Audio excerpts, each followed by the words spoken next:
All right, guys, so I wanted to do this video. I hope it is very quick. So currently I am studying purity. The reason why I want to share this is because the experience for me was a little bit of a bitter pill to swallow. So I don't want to be the only one who has to be swallowing bitter pills by themselves. So let's swallow bitter pills together. But anyway, I'm currently studying purity, right? So what I usually like to do is I usually go on Google, search for scriptures that specifically deal with purity, right?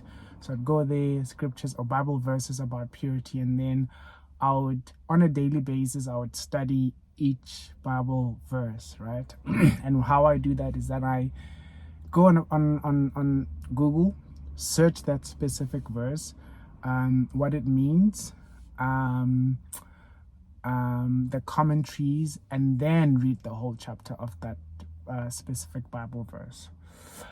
I'm a little bit distracted because there's somebody who just parked behind me. But anyway, focus a lot. So I think yesterday I was reading this particular verse that struck me to the heart, and I was like, yeah. I never really repeat my quiet times, but I think yesterday it's something that I really, when I came back from work, I was like, okay, let me go back and reread this, because I was trying to understand it and actually try to make it make sense for me personally as well, you see. So the verse that I've got my Bible here, the verse that I actually was studying is in Hebrews chapter 12.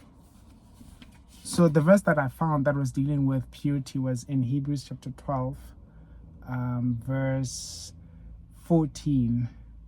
I think the NIV version has a different way of putting it, but this one, because it's an NLT version, it says that work at living in peace with everyone and work at living a holy life, for those who are not holy will not see the Lord. And usually, like I said, I would read this, try to understand what it means, the context and all of that, and then I would read the entire chapter. So when I was reading the entire chapter, I got to verse 8, and verse 8 was saying that if God doesn't discipline you as he does of his children, it means that you are illegitimate and are not really his children at all.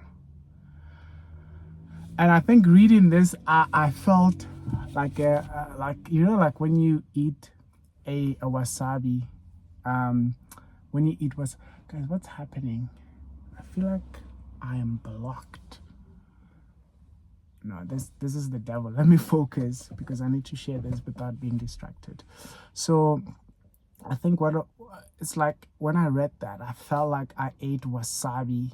And for people who eat sushi, they will tell you that the minute you eat wasabi, like your mind does something. You feel like you're just out of this world.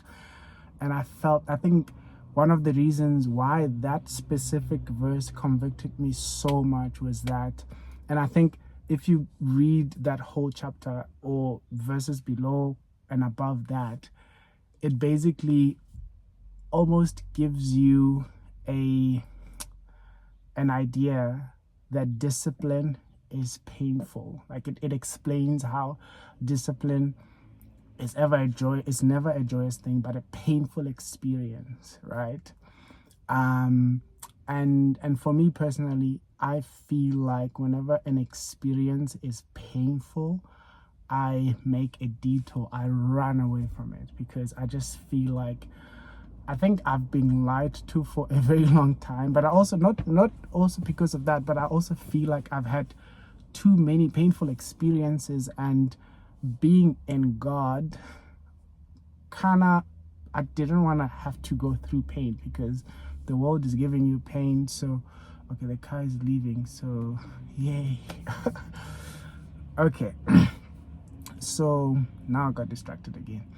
So what I was saying is, usually I run away from pain, and I don't want to experience pain, things that are uncomfortable, and also suffering. Like those three things, if you tell me that, Silo, you're gonna experience this in the next month, I would make sure that I do something just to avoid having to experience that.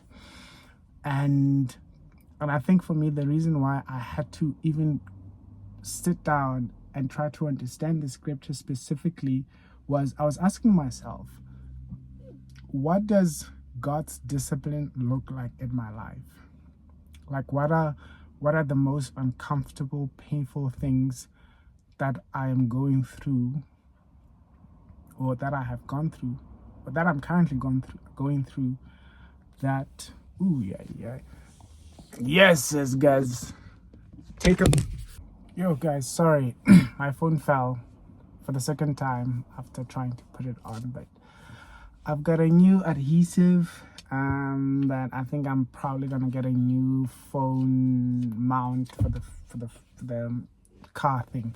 Anyway, what I was saying was that I even forgot what I was saying, but I think I was just saying that I was asking myself the night, actually last night, and actually maybe throughout the day as well, like what are the things that that are painful and uncomfortable that I'm currently going through, that could be God disciplining me, that could lead me to right living. And I think down that verse it does say that, discipline does lead to right living. Yeah, verse 11. So I think that's one of the things that I was really struggling with, because I found myself really avoiding suffering and pain, because I was like, it can never be my portion. Like when we were religious Christians, where we like, pain can never be my portion. And for me, I think the reason why it also made me think a lot was, it said that if God doesn't discipline you, then you could be an illegitimate child of God. I mean, that is a bold statement.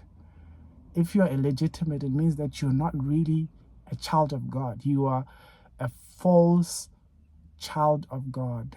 You could be claiming that you are a child of God, but you are illegitimate because you are not being disciplined, or you are refusing discipline. And I think that's currently me, or that has been me. I've been refusing discipline because it's painful. And I think, I don't want to make this video too long, but I think this whole experience really taught me to maybe allow myself a little bit to embrace hard things, painful things, uncomfortable things, things that I'm not ready for mentally, spiritually, but that are designed to basically make me the kind of man God has designed me to be, because I think that is the ultimate goal, to be more and more like God, to be more and more like Jesus. And and I know it's almost counterintuitive as well to think God as a loving God, but yet he gets you to go through painful things. Like, I think a lot of us have experienced trauma.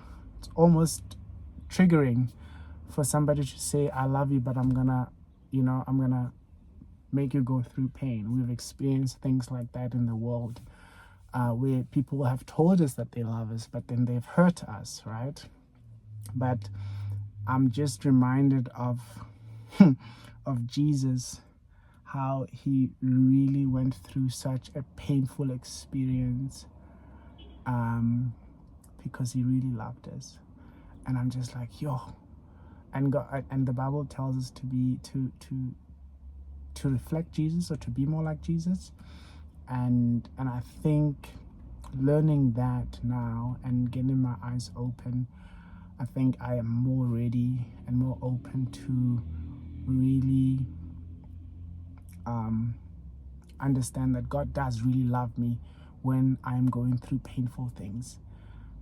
It's God's discipline, because those hard things are molding me, are shaping me into a person that kind of depends on God even more, that kind of reflects God in ways that I never thought I could. I'm currently not even experiencing pain or situations that are very difficult.